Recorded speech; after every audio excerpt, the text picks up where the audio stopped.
மகாபெரிவா திருடிகளே சரணம். நல்லது நடக்கும், நல்லது மட்டுமே நடக்கும். இன்னைக்கு இந்த பதிவில் நம்ம போடக்கூடிய விஷயம் பார்த்தீங்க அப்படின்னா, எல்லார் வீட்டுக்குமே தேவையானது. அது மட்டும் இல்லாமல் நம்ம இதில் ஒருத்தவங்க கமெண்ட்டில் கேட்டிருந்தாங்க, ஒரு டீச்சர்னு நினைக்கிறவங்க. அவங்க என்ன கேட்டிருந்தாங்கன்னா, என்னுடைய வகுப்பறையில் என்னுடைய பிள்ளைகள் எல்லாம் நான் சொல்கிற பேச்சை கேட்கணும் அப்படின்னு. இன்றைக்கி நம்ம போட போகிற வீடியோவும் அப்படித்தான். எல்லார் வீட்லேயுமே நம்மளுடைய பிள்ளைகள் நம்ம பேச்சை கேட்கறதில்ல, படிக்கிறதில்ல, ரொம்ப அடம் பண்ணுறாங்க. நம்ம சொல்கிறது எல்லாத்தையுமே காதிலே வாங்கிக்க மாட்டேங்கிறாங்க. இந்த மாதிரி ஒரு பொதுவான பிரச்சனைகள் எல்லார் வீட்லேயுமே எல்லாருடைய பெற்றோர்களுமே சந்திக்கக்கூடியதாக இருக்குது இல்லைங்களா? அவங்க இஷ்டத்துக்கு தான் பெற்றோர்கள் போகணும் அப்படிங்கிற மாதிரி நிலைமை இருக்குது. இதிலிருந்து நம்ம எப்படி வெளியில் வர்றது அப்படிங்கிறதுக்கு மகா பெரியவா ஒரு அற்புதமான வழியை சொல்லியிருக்காங்க. இதையே தான் நம்ம வகுப்பறையிலையும் செய்ய போகிறோம். அவர்களும் நம்மளுடைய பிள்ளைகள் தான். அப்போது அவர்களுக்கும் இது பொருந்தும். என்ன செய்ய போகிறோம் அப்படிங்கிறத நம்ம ஒரு நிகழ்வு மூலமாக சொல்லலாம். ஒரு நாள் மடத்தில் பெரியவா ஆசி வழங்கிட்டு இருக்காங்க. ஒரு பெரிய கியூ நின்றுட்டு இருக்கு. அதில் ஒரு 2 பேர், அதாவது ஒரு 10 பேர் தள்ளி ஒரு சிகப்பு கலர் சட்டை போட்டுட்டு ஒருத்தர் நிற்கிறாரு. ஒரு 10 பேர் தள்ளி இருக்கும் ஒரு பச்சை கலர் சட்டை போட்டுட்டு ஒருத்தர் நிற்கிறாருன்னு வச்சுக்கோங்களேன். மகாபெரிவா எல்லாரையும் பார்த்து அப்படியே ஆசீர்வாதம் வழங்கிக்கிட்டே இருக்காங்க. திடீர்னு ஒரு அணுக்கு தொண்டரை கூப்பிட்றாங்க. கூப்பிட்டு அந்த பச்சை கலர் சட்டையும் சிகப்பு கலர் சட்டையும் போட்டுட்ருக்காங்கல்ல, அவங்க 2 பேரையும் வர சொல்லு அப்படின்னு சொல்கிறாங்க.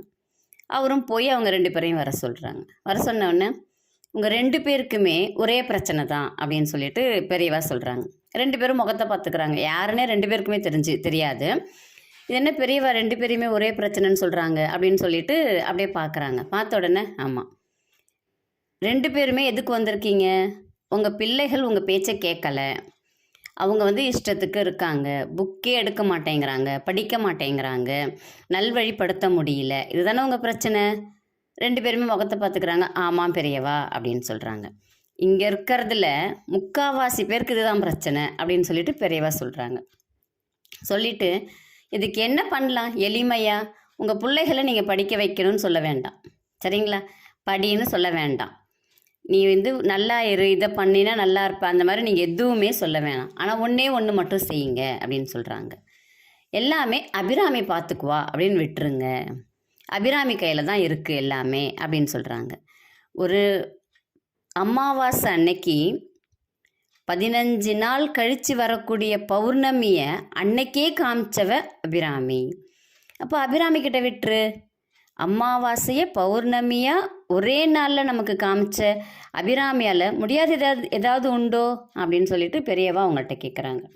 2 பேருக்கும் புரியல, அங்கே இருக்கிறவங்களுக்கும் புரியல. எல்லாருமே பேந்து அப்படியே பெரியவாவை பார்க்குறாங்க. என்ன புரியலையா? புரியலை பெரியவா அப்படின்னு சொல்கிறாங்க அவங்க. உடனே பெரியவா திரும்ப சொல்கிறாங்க, அமாவாசை அன்னைக்கு, அமாவாசை தான் எல்லாருமே சொல்லுவோம், ஆனால் அபிராமி பட்டர் என்ன பண்ணார்? அன்னைக்கு பௌர்ணமின்னு சொல்லிட்டாரு. அந்த அபிராமி பட்டருக்காக அமாவாசையை மாற்றி பௌர்ணமியாக காமிச்சா அபிராமி. 15 நாள் கழித்து தான் பௌர்ணமி வரும்.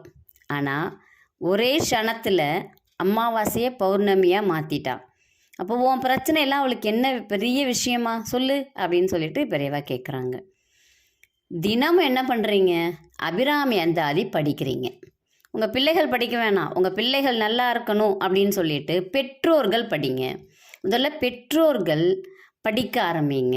என் பிள்ளைகள் நல்லா இருக்கணும் அப்படின்னு நினச்சி நீங்கள் அபிராமி அந்தாதியை தினமும் பாராயணம் பண்ணுங்கள் வீட்டில்.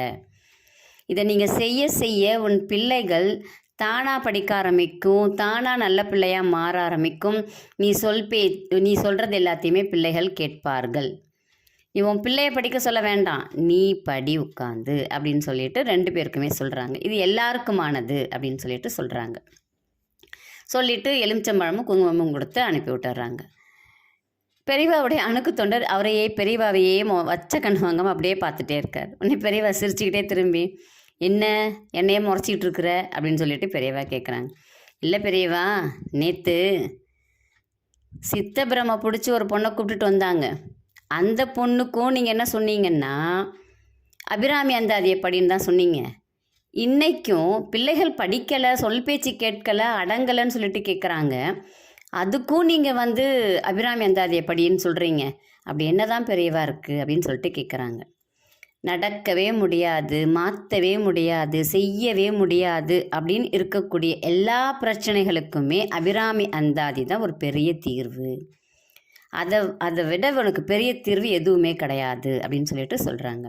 சித்தபிரமை அப்படிங்கிறதும் சொல் பேச்சு கேளாமை அப்படிங்கிறதும் ஒன்று தான், நமக்கு அது தெரியலை அப்படின்னு சொல்லிட்டு அந்த அணுக்கு தொண்டருக்கு பெரியவா விளக்கம் சொல்கிறாங்க. ஆமாம், எல்லாருமே அபிராமி அந்தாதி படிக்க ஆரம்பித்தோம் அப்படின்னா நம் வாழ்க்கையில் மிகப்பெரிய மாற்றம் வரும், நம் பிள்ளைகள் வாழ்க்கையிலும் மிகப்பெரிய மாற்றம் வரும். பிள்ளைகள் எல்லோருமே பெற்றோர் சொல்படி கேட்டு நல்ல பிள்ளைகளாக வளருவார்கள். இது மகா பெரியவா நமக்கு கொடுத்த அருளுரை. உங்களுக்கு ஜாதகம் பார்க்கணும், மலர் மருத்துவம் கற்றுக்கணும், மலர் மருத்துவம் பார்க்கணும் அப்படின்னா, மலர் மருந்துகள் வேண்டும் அப்படின்னா இதில் வரக்கூடிய எண்ணுக்கு தொடர்பு கொள்ளுங்கள். நல்லதே நடக்கும். நன்றி, வணக்கம்.